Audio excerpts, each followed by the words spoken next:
Hi, this is Brenda White, host of The Brenda White Shows right here at Spreaker.com. And I would like to ask you something. What would you do if someone you loved had been wrongfully accused, tried, convicted, and imprisoned for a crime that they did not commit? Exactly. You would be screaming from the rooftops, "Somebody help me, somebody believe me, somebody fight with me." They didn't do it.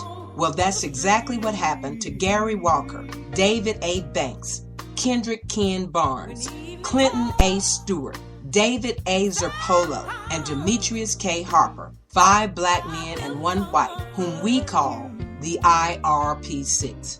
We are on a campaign. We are on a mission to bring these 6 men home that have been unjustly imprisoned by a marriage between a corrupt corporation and a corrupt justice system. IRP is an acronym for Investigative Resource Planning.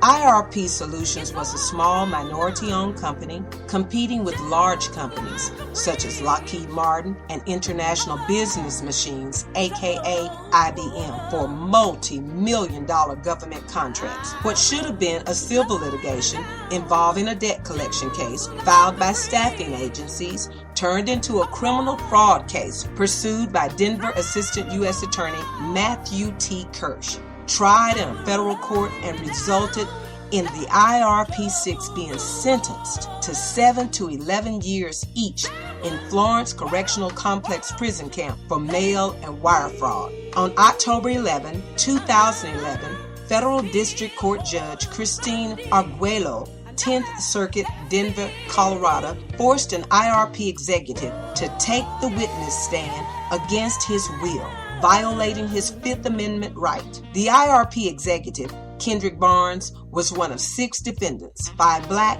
1 white, in the federal case accused of mail and wire fraud. Barnes was forced to take the witness stand.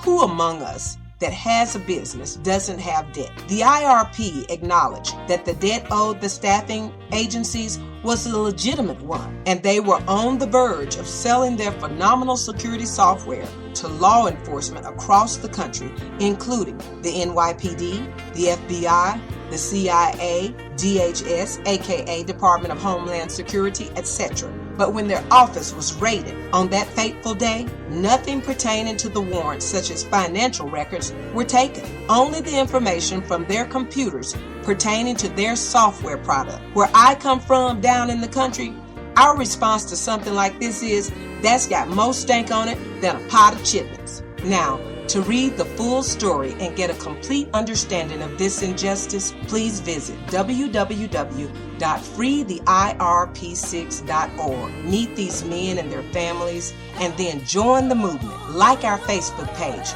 Free the IRP6, and then write on your social media page at least once a day, Free the IRP6. Let's bring these men home to their families where they belong. We thank you for listening, and we thank you for your support. This has been a Brenda White production right here at Spreaker.